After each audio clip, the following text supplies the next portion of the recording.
Investment చేయాలన్న ఆలోచన చాలా మందికి ఉంటుంది. అలాగే సేవింగ్స్‌ని కరెక్ట్‌గా ఇన్వెస్ట్ చేస్తేనే వాటికి ఒక విలువ అంటూ ఉంటుంది. మీరు చెప్పండి అసలు ఎక్కడ ఇన్వెస్ట్‌మెంట్ చేస్తే బావుంటదంటారు? ఇన్వెస్ట్మెంట్ అనేది ప్రతి ఒక్కరికి కూడా మీరు అన్నట్టు ఇల్లు అనేది ఒక సామాన్య మానవుని కళ. అవును.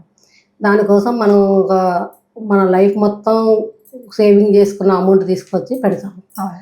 దాంట్లో ఇప్పుడు మీరు అన్నట్టుగా హైడ్రా కానీ హైడ్రా పరిధిలో కానీ అంటే ఒకప్పుడు ఈ హైడ్రా ఇవన్నీ ఏమీ లేవు, ఎవరికి తెలియదు. అవును. ఇప్పుడు ఈ మధ్యలో ఏదో మన చెరువులు మూసి అది ఇది అనేసి హైడ్రా అనేసి వస్తుంది.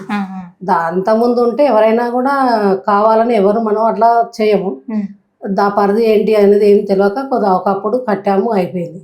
ఇప్పుడు మాత్రం అలా కాకుండా మనం నెక్స్ట్ ఇప్పుడు మనం వేసే వెంచర్స్ కానీ మనం కస్టమర్స్కి ఇచ్చే ప్లాట్స్ కానీ అన్నీ లేఅవుట్ చేసేటప్పుడు ఎల్పీ నెంబర్ కానీ రేరా కానీ ఎఫ్డిఎల్ పరిధిలో ఉందా లేదా అని అన్నీ చూసి అన్నీ లీగల్గా చేసిన తర్వాతనే కస్టమర్స్కి ప్లాట్ ఇస్తాం.